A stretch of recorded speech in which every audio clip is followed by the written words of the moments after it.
छोटे छोटे 36 द्वीपों का समूह लक्षद्वीप, जिसका क्षेत्रफल मात्र 32 वर्ग किलोमीटर है, जो हमारे केरल यानी पश्चिमी तट से मात्र 200 से 400 किलोमीटर दूर अरब सागर में स्थित है। जहां पर हमारे प्राइम मिनिस्टर जाते हैं, कहां पर, लक्षद्वीप में। वहां पर वो आराम से प्राकृतिक सुंदरता का आनंद लेते हैं और वहां पे अपना फोटो शूट कराते हैं। समुद्र के किनारे, समुद्र में अंदर जाते हैं, कई तरीके के उनके फोटो शूट होते हैं। और सभी देश विदेश के लोगों को लक्षद्वीप आने का न्योता देते हैं, यानी कि सभी लोग लक्षद्वीप में आए, अपनी छुट्टियां मनाएं। बहुत अच्छी सुंदर जगह है ये। मोदी जी सभी से आग्रह करते हैं। सब कुछ ठीक चल रहा था, कोई किसी को कुछ दिक्कत नहीं। और मालदीव के कुछ लोगों और मंत्रियों को ये सब अच्छा नहीं लगता है। मालदीव की मंत्री जी माननीय हमारे प्रधानमंत्री मोदी जी को जोकर और कठपुतली जैसे शब्दों से पुकारती हैं, उनकी तहरीरी करती हैं। यहीं से शुरू होता सारा राणा। राणा मतलब एक देहाती शब्द है जिसका मतलब होता है आपसी विवाद या झगड़ा। जात में लोग अक्सर कहते हैं कैसा राणा बगराए हुए है, तो ये राणा यहीं से शुरू होता है। ये मंत्री जी स्टार्ट करती है ये सारा राणा। तो सारे राणे या विवाद की जड़ यही कुछ चुने हुए लोग थे, जिनका कारनामा झेलना पूरी मालदीव की जनता और मालदीव को सरकार को पड़ रहा है। तो चलिए दोस्तों, सारे राणे या विवाद को शुरू से शुरू करते हैं। ये कहां से स्टार्ट हुआ और कहां इसका अंत होगा जाके। और लास्ट में मैं आपको बताऊंगा कि मालदीव इस धरती पर कब तक रहेगा और कब वो समुद्र में विलीन हो जाएगा। एक रिपोर्ट के मुताबिक कि कुछ समय बाद मालदीव समुद्र में विलीन हो जाएगा। तो वो कब तक रहेगा और कब हो जाएगा, इसकी हम चर्चा लास्ट में करेंगे। हमारे प्राइम मिनिस्टर मालदीव में छुट्टियां मनाने नहीं गए थे, ना ही वहां पर फोटो शूट कराने गए थे। उनके जाने का असली कारण था विकसित लक्षद्वीप योजना के तहत लक्षद्वीप में 1156 करोड़ के प्रोजेक्ट का उद्घाटन करना, वहां की जनता को सौगात देना, नए नए तरीके की नई नई सुविधाएं उपलब्ध कराना। इसी बीच हमारे प्राइम मिनिस्टर मालदीव की प्राकृतिक सुंदरता का आनंद लेते हैं और समुद्र के तटों पर अपना फोटो शूट कराते हैं बहुत अच्छे से। उनके फोटो शूटर जो होते हैं बहुत स्टैंडर्ड लेवल का है भाई, एक अलग ही लेवल उनका चला जाता है। और लोगों को लक्षद्वीप आने का, अपनी छुट्टियां मनाने का न्योता देते हैं, आमंत्रित करते हैं। और उसके बाद वो अपनी फोटो सोशल मीडिया, जो उनके सोशल मीडिया प्लेटफॉर्म है, उन सभी पर अपलोड कर देते हैं। इसमें एक मालदीव की मंत्री जी है, युवा अधिकार, सूचना और कला मंत्री, जिनका नाम है मरियम जी। ये मालदीव की जो मंत्री जी है, ये हमारे प्राइम मिनिस्टर की जो पोस्ट थी ट्विटर पर, उस पर कमेंट करती हैं। कमेंट में ये क्या लिखती हैं जरा उस पर गौर करना, क्योंकि वही इंपोर्टेंट है, वहीं से लड़ाई की जड़ शुरू हुई है। मरियम जी कहती हैं, क्या जोकर है, इजराइल की कठपुतली, मिस्टर नरेंद्र गोताखोर लाइफ जैकेट के साथ। यहीं से शुरू होता सारा विवाद। हालांकि उन्होंने अपना कमेंट बाद में डिलीट भी कर दिया था, लेकिन इंडिया के लोग भाई साहब अपने आप में एक अलग ही है। उन्होंने मरियम जी को रगड़ना शुरू ही किया था, तब तक एक और भाई साहब इसी बीच इसमें कूद पड़ते हैं और बैल बुद्धि की तरह एक पोस्ट करते हैं और उसमें लिखते हैं, बढ़िया कदम है पर हमसे मुकाबला करने की बात भ्रामक है। भारतीय इतने साफ कैसे हो सकते हैं, उनके कमरों से कभी न जाने वाली बदबू बड़ी रुकावट है। इनका नाम था जाहिर रमी, जैसा इनका नाम था वैसा ही ये रायता फैला गए। उसमें और भी मंत्री संतरी शामिल थे, इनका नाम मैं नहीं लेना चाहता। अगर आप जानना चाहते हैं तो स्क्रीन पे आप देख सकते हैं। वैसे तो कई राज्य और कई देश अपने यहाँ पर टूरिज्म बढ़ाने के लिए अपने यहाँ की प्राकृतिक सुंदरता किसी बड़े सेलिब्रिटी से प्रमोट करवाते हैं, लेकिन हमारे यहाँ पे हमारे जो प्राइम मिनिस्टर जी हैं वो खुद में एक ब्रांड है। वो जहाँ चले जाते हैं वहाँ पे उनके फॉलोवर हजारों लाखों की संख्या में अपने आप पहुँच जाते हैं, जिसकी कोई एंट्री नहीं होती है। आप लोग जानते ही हैं, आप लोग सब समझदार हैं। तो जब हमारे ब्रांड जी के साथ बदतमीजी की गई, यानी हमारे प्राइम मिनिस्टर जी की पोस्ट पर भद्दी कमेंट की गई, तो यहाँ पे इंडिया के लोग पीछे तो रहने वाले नहीं थे। तो भैया हम भारतीयों ने, जो मालदीव के मंत्री थे जिन्होंने हमारे पीएम या हमारे टूरिज्म के ऊपर या हमारे लक्षद्वीप के ऊपर उल्टे सीधे कमेंट किए थे, हमारे इंडिया को उल्टा सीधा बोला था, उनकी तो पहले से अच्छे से सुताई की लोगों ने, बहुत अच्छे से सुताई हुई उनकी, जिसमें हमारे नेता, अभिनेता, खिलाड़ी, क्रिकेटर कोई भी पीछे नहीं रहा, सभी ने सुताई की बहुत अच्छे से। अक्षय कुमार, सलमान खान, सचिन तेंदुलकर, जॉन अब्राहम, सभी की अपनी अपनी प्रतिक्रियाएं आई और सभी हस्तियों ने मालदीव की तरफ से हुए कमेंट का कड़ा विरोध किया। अगर लक्षद्वीप ओपन हो जाएगा इंडियंस के लिए और दुनिया के लिए, तो मालदीव्स को समझ नहीं आएगा वो किधर गए।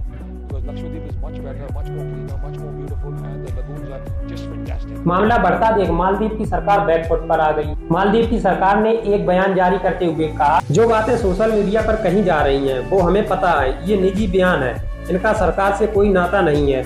आगे ऐसा किसी ने बयान दिया तो हम कार्रवाई करने से हिचकेंगे नहीं। मालदीव सरकार के इस बयान के आते ही कुछ देर बाद खबरें आने लगी कि जिन मंत्रियों ने मोदी जी की पोस्ट पर या इंडिया पर कमेंट किए थे, उल्टी सीधी भाषाएं बोली थी या गलत लैंग्वेज का प्रयोग किया था, वो सारे के सारे सस्पेंड कर दिए गए या निलंबित कर दिए गए। इसके बाद और भी बहुत सारे मालदीव सरकार की तरफ से सफाई देते हुए बयान रिलीज किए गए। और वहीं मालदीव के पूर्व राष्ट्रपति मोहम्मद नशीद, जिनके भारत के साथ बहुत अच्छे संबंध थे, उनका बयान आता है और वो कहते हैं अपने बयान में, मालदीव सरकार की मंत्री मरियम एक ऐसे प्रमुख सहयोगी देश के लिए भयावह भाषा बोल रही हैं जो मालदीव की सुरक्षा और समृद्धि के लिए अहम है। मौजूद सरकार को ऐसे बयानों से दूर रहना चाहिए। साथ ही ये स्पष्ट करना चाहिए कि ये सरकार के विचार नहीं है। इस पर सफाई देते हुए मालदीव सरकार अपना एक बयान जारी करती है। ये सरकार का विचार नहीं है, ना ही सरकार इसका प्रतिनिधित्व करती है। इसके बाद और भी मालदीव के पूर्व नेता इसका कड़ा विरोध करते हुए भारत के साथ मालदीव के अच्छे संबंध बनाने की नसीहत देते हैं। लेकिन इस समय भारतीय कहाँ पीछे रहने वाले थे। इसी बीच हजारों भारतीयों ने, जो कि मालदीव में अपनी छुट्टियां मनाने या फिर घूमने के लिए जाने वाले थे, तो ऐसे हजारों लोगों ने अपनी फ्लाइट की टिकट, होटल की बुकिंग कैंसिल करना शुरू कर दिया। इसी तरह इजी माई ट्रिप फ्लाइट एजेंसी ने जितनी भी उसकी फ्लाइट मालदीव के लिए थी सारी सस्पेंड कर दी।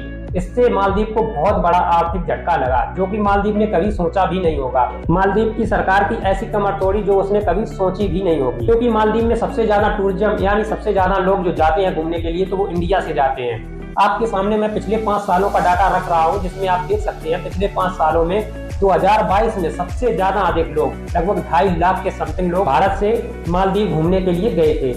इसी तरह अभी 2023 का दिसंबर तक का डाटा पूरा नहीं आया है, इसमें इससे भी ज्यादा संख्या हो सकती है। इस सबको देख मालदीव की सरकार घुटनों पर आ गई और आज सुबह ही भारत में मालदीव के हाई कमिश्नर भारत के विदेश मंत्री से मिलने पहुंचे। हालांकि उनको वहां भी निराशा हाथ लगी, जितनी स्पीड से वो आए थे उसकी दोगुनी स्पीड से उनको रवाना कर दिया गया। ये मालदीव के जो मंत्री थे, इनकी जो प्रतिक्रियाएं थी, कोई अचानक प्रतिक्रियाएं नहीं आई कि मोदी जी वहां पर घूमने गए, इन्होंने अचानक प्रतिक्रियाएं कर दी। इसका बीज बहुत पहले से बोया जा रहा था उनके बीच में। जब ये नई सरकार बनी थी मालदीव में, जो मोहम्मद मौजू की सरकार है, तो वहां पे एक नारा दिया गया था, इंडिया आउट। इसी के दम पर उन्होंने सरकार बनाई थी। उन्होंने अपनी कई रैलियों में इंडिया आउट का नारा दिया था। तो इनके मंत्रियों में कहीं ना कहीं वही भैंस बुद्धि वाली बातें गूंज रही थी। इसीलिए उन्होंने मोदी जी की पोस्ट पर ऐसे कमेंट किए कि ये मोदी जी को गिरा देंगे, हटा देंगे, इंडिया को हरा देंगे। इन्हें नहीं पता था कि ये कहाँ है और वो कहाँ है। इससे पहले मालदीव में जो भी नया राष्ट्रपति बनता था या जो भी नई सरकार आती थी, वो राष्ट्रपति सबसे पहले भारत का दौरा करता था। उसके बाद वो अपने अन्य देशों के साथ संबंध बनाता था। लेकिन जो नई सरकार बनी है मौजू की सरकार, इन्होंने ऐसा नहीं किया। इन्होंने सबसे पहला टर्की का दौरा किया, उसके बाद चीन का। तो इसके भी कुछ साइड इफेक्ट है। इससे पहले जितनी भी सरकारें रही हैं, सभी का भारत के साथ बहुत अच्छे संबंध रहे हैं, बहुत प्रेम पूर्वक संबंध रहे हैं। कोरोना काल में भारत ने मालदीव की बहुत ही आर्थिक मदद की थी। हर तरीके की मदद मालदीव की भारत हमेशा करता रहता है।